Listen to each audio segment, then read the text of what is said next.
This is WPTV, William Patterson Television. Welcome back to the desk. Spring break is over and the Pioneers have returned from Florida and been on quite the tear, softball and baseball. Here to break down everything on the dime, we have Andrew, Anthony, another Andrew, and John Maggio. You know, Ballistreri, I'll start off with you. The softball team is on a 10-game winning streak. That's right, 10, double digits. 10. It's pretty incredible what they've gotten off to the start. What player would you like to talk about that's really contributed to that? Well, there's nobody else to talk about other than Haley Weinberger. She's been on a tear right now. I'll give you the stats on Wheezy right now. 500 batting average, a 1243 OPS, 8 RBIs, 3 doubles, and 7 for 7 stolen bases. She's taken a massive leap this year. She already has more doubles and stolen bases than she did last year. And, you know, Wheezy, she knew she had to step up this year, and she's doing it so far, man. You know, speed kills. Speed does kill. Hot Wheels can't beat that. Absolutely. Andrew, Gavin, who are we highlighting today? Lila Guthrie, I mean, she has been phenomenal pitching so far. If you take a look here, she's 4-0, 16 innings pitched, a below 1 ERA, which is insane, an 88 whip and 11 strikeouts, 4 appearances, started 3 games so far, and she's only a freshman right now, which is exceptional to see her talent this early on. Yeah, no, to be able to do that as a freshman, to come into that rotation so seamlessly with confidence, build it early in the season, big difference. Anthony, where are you going? So on the desk, we got 3 A's and 2 J's. Let's even the odds with another J. I'm taking Jasmine Vera on the squad. She has had a great season so far. She's hitting 400 with an OPS of 1.071. Only one of 2 players that have an OPS over 1,000, her and Wheezy. 14 hits, a home run, and 11 stolen bases. She is 11 for 11 in steal attempts. She is providing some great speed at the top of the lineup for the Pioneers. Inside the park home run with that speed. Very impressive. And how long were you preparing that intro? Came up with it on the fly. I'm good like that, Jimmy. That's impressive. When I'm feeling frisky, I'm good like that. Maggio. Before I start, Ballistreri, I think our picks go hand in hand.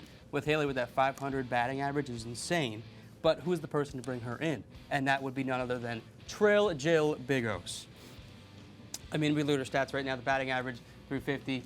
I mean, the biggest thing about her stats, though, is her RBIs, her home runs, and triples. She leads the team in all of those categories. So it's just an absolute dominator on offense. A menace, I tell you, a menace. Jill Bigos, that's my pick. And yeah, really been helping carry the offense. Started out the season at the bottom of the order, getting more reps at the top of the order, doing it in all facets of the game. 2 home runs. Never really a power hitter in her college career. She's bringing it this season. Been fun to watch. Andrew, Gavin, you know, Pioneers supposed to have a game tomorrow. That got canceled. So instead, we're going to highlight their game on Tuesday against Drew. So talk me through that game. Drew is 11-3 this season. They have 3 girls batting over for 100. The team ERA is 2.66. I mean, take a look here, 11-1 versus 11-3. Batting average goes to Drew, and they have an OPS of 806. Their ERA is very exceptional, but WPU, because of those 2 pitchers back and forth, especially as we highlighted with Lila, 151, and runs are pretty even. I expect to be a very close pitching duel, and it's going to go down to the wire and who can get their offense going early on. Yeah, going to be a good test. John, what are you looking to see from this one? Honestly, I view it as a toss-up. I mean, both teams played very well in Florida, but if we look at the conference games, Drew is 2-2, we're 3-1. But as for the losses, right? Drew was lost by 3 to TCNJ, and they lost by 8 to Montclair. But with their wins, they only win by 1. So it's a big toss-up, and I think if the Pioneers can get a lead early, we'll just run away with it. Andrew? Yeah, I'm looking forward to this one. 1-1 last year against Drew, and Drew was able to beat Westcon and John Jay over in Florida this year and split against TCNJ and Montclair. One person to look out for, Deja Robinson, the senior, batting 500 so far to start the year for Drew. So she is going to be very interesting to watch, and it's going to be a dogfight between 2 very good teams to start the year. Yeah, definitely. Anthony, do we see the Pioneers getting to 11 in a row against Drew? Yeah, I mean, I definitely wouldn't rule it out. I could definitely see it. But I'm going to give you 3 players to keep an eye on for the Pioneers against Drew University. Molly O'Brien, 3 homers in 12 games. Also on the pitching side of things, Bailey Como and Tegan Bradley, they have combined for a 1.70 ERA for Drew in 60 1/3 innings. So those are the 3 players the Pioneers need to keep an eye out for if they want to win these games against Drew. Yeah, no, someone else we're going to have to keep an eye out for is someone on the baseball team. We're going to switch things over now. they just walked off yesterday. They had a big win.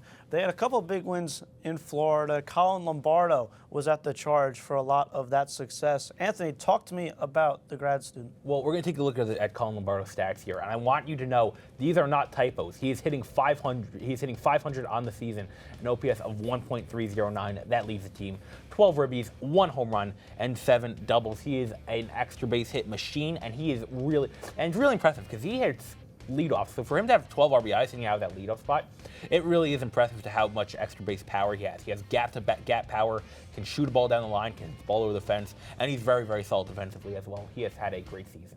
Gavin, what are your thoughts on Colin? I mean, he summed it up perfectly. What you want from a leadoff hitter is to get on base, and he does that. Yesterday, we saw him work a count. He had a few hits, and he really set up that 8th inning for them when they tied the game.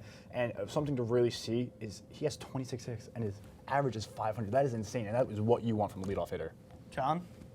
From his performance in Florida, he had something to do. He had a big role to play in every single one of their wins. He had 2 doubles, 2 RBIs in a run against UMass Boston, 3 runs and a stolen base against Salve Regina, 2 doubles, 3 RBIs, and 2 runs against College of St. Scholastica.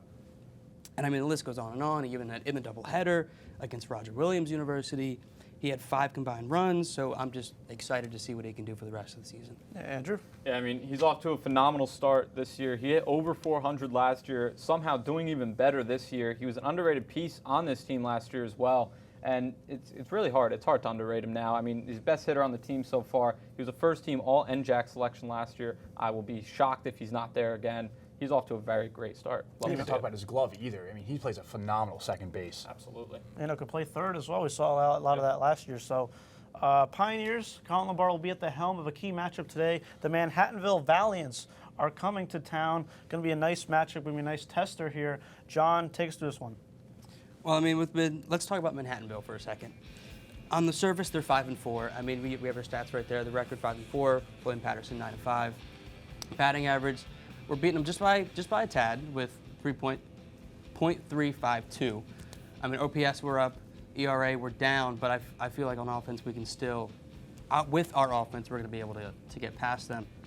A whip of 1.6 and 1.8. But I mean, when we look at Manhattanville, they're 5-4, barely above 500, but they still have a winning record, so they're a considerable threat, right? I don't think that way.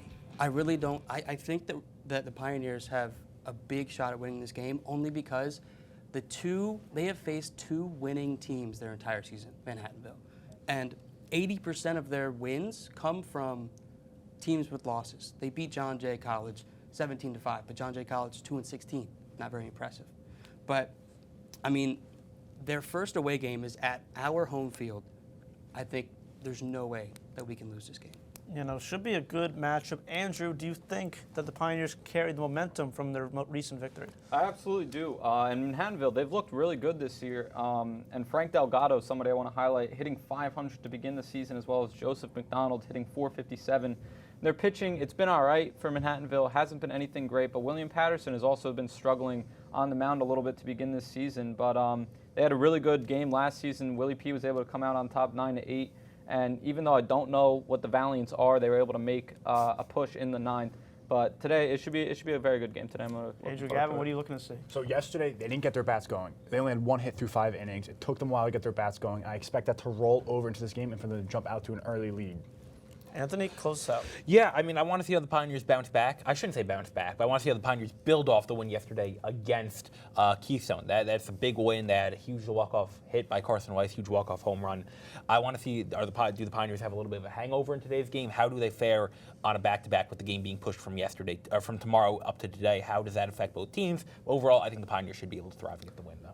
Hitting is definitely the one aspect of the baseball team that I never really have to worry about too much. When the pitching is intact, without a doubt, to me, probably the best team in the NJAC. So best of luck going forward, as always, to the softball and baseball teams. But that's all we have for you here today on WP Sports Desk. Don't forget to follow us on Twitter and Instagram at SportsDeskWP for updates and more. Join us next week when we go back to opening day, all things softball, WP baseball, and the MLB. A special thank you to our cast and crew, and a big shout out to the wonderful studio manager, Al Clarke. From everyone at Hamilton Hall and Studio B, I'm Jimmy Patton, and we'll see you next time.